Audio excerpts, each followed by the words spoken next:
Hey guys! Magandang gabi niya! Welcome back dito sa Gandara SRU channel for Showbiz Update. And andito na naman nga po ako, si Gandara, nagbabalik upang magatid sa inyo ng latest update and fresh happenings patungkol sa Kim Pao.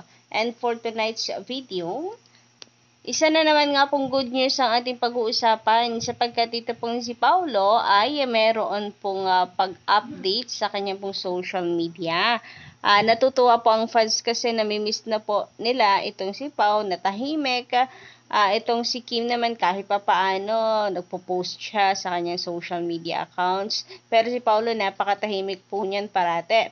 Kaya naman masaya-masaya ang mga fans ngayon na meron po siyang paayuda na update. Pero ang katanungan po kasi, as always naman nung mga fans, magkasama kaya silang dalawa? Anyway, sa mga hindi pa po pala nakaka-subscribe dito sa ating channel, maaari lamang napindutin po ninyo ang subscribe button na nandiyan sa baba and pakidamay ng notification bell para kayo maging updated sa mga susunod nating balita. And ngayong gabi, unahin nga po natin pag-usapan itong patungkol sa naging sagot ng atin pong mga commenters dun sa bashers na nagsasabing maharot itong si Kim Chu. Biruin nyo yun guys, napakaganda at napakatinong babae nitong si Kim Chu, tapos sasabihan po ng maharot. Kung fan ka talaga, hindi ka papayag, lalo na kung alam mong hindi naman totoo, 'di ba? Plus, kung iisipin mo, tumagal po ang relationship ni Kim Chu ng ilang taon, 12 years. Tapos sasabihan po ng maharot. Kung maharot yan, nakailang lalaki na yan sa kanyang buhay, papalit-palit. Pero may nabalitaan ba naman kayo tungkol kay Kim? Mawala naman, di ba? Anyway, pasispas, huwag na nga natin yung pag-usapan. Pero narito po ang komento ng mga Kim Pao fans. Sabi dito ni Miss Emelita Brayones, paanong maharot? Si Kim ay natural. Lahat ng kilos walang kaartihan. Kung inggit kayo, huwag pakialamanan. Huwag pakialaman ang Kim Pao. Mahilig kasi kayong sumakay sa kasikatan ng Kim Pao. Well, ang Kim Pao po talaga napaka-popular po ngayon. Masasabi po natin na sila ang mabentang-mabenta, sikat na love team po sa ngayon. So, sabi nila baka ginagamit lang daw yung kasikatan ng dalawa, kaya sumasabit.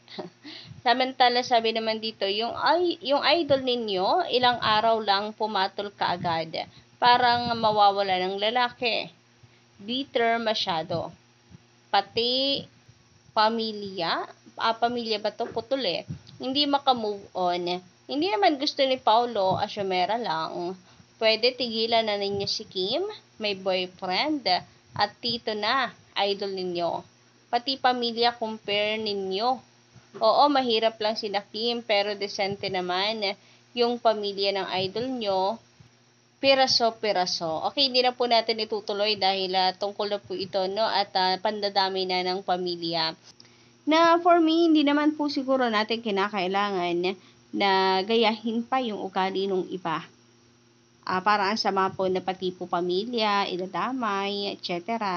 Anyway, sabi po dito ay si Kim ang love ni Paulo. So, yun lang po yun. Period. Si Kim talaga yung love ni Paulo. Samantala, we all know naman na delay ang pagpapalabas po ng movie ng Kim Pao dahil pagbibigyan nga po ng daan ng movie ni Alden and Catherine. Pero sabi dito, hindi lang movie ni Catherine and ni Alden yung pagbibigyan ng daan, kundi pati na rin ang movie ni Vice Ganda. Kasi sa December daw po yung showing noon sa MMFF. Sabi dito, hindi lang ang movie ni Alden and Catherine ang binigyan ng chance ipalabas. May movie pa ni Vice Ganda na sa December ang showing pang MMFF. Samantala naman narito ang update ni Paulo sa kanya pong social media account. Ayan, finally, nagparamdam din itong si Paulo. Pero, isang malaking katanungan sa mga fans ay sino kaya itong nasa video? Sino kaya itong nahagip? Si Kimi daw kaya ito? Katulad dito, sino itong girl? Si Kim ba ito? Pau? So, proud nang ipineflex nitong si Paulo si Kim. Lumalakas na ang loob ni Paulo na i-flex at umamin, ipagsigawan ang katotohanan sa relasyon nilang dalawa ni Kim Chiu. Yan yung mga katanungan ngayon sa social media. Kasi excited naman lahat na mag-reveal yung dalawa. Pero syempre, kalaki pa rin po nun yung respeto sa decision ng dalawa. Yun nga lang, di maiwasan na ma-excite ang lahat. Pero, hindi naman po kasi klaro or malinaw kung sino po itong nasa video o nandoon po sa nirepost nitong si Paulo Avellino. Nakatalikod po kasi. Pero yung hair, parang masyado po itong mahaba compare po kay Kimi. So, maaaring nahagip lamang po ito sa aking palagay, nahagip lamang. Kasi parang busy po si Kimi ngayon ang alam ko ay meron po siyang pupuntahan sa ibang bansa para po sa isang mahalagang bagay, awarding po ata. Hindi tayo sure, pero magre-research po tayo patungkol dito sa mga magiging kaganapan sa buhay nitong si Kim Chiu sa mga susunod na araw. Anyway, ang importante po sa ngayon ay nagparamdam itong si Paulo ngayong araw. Namimiss po kasi ng mga fans yung dalawa. And si Paulo naman, napakadalang po niyang mag-update, mag-post.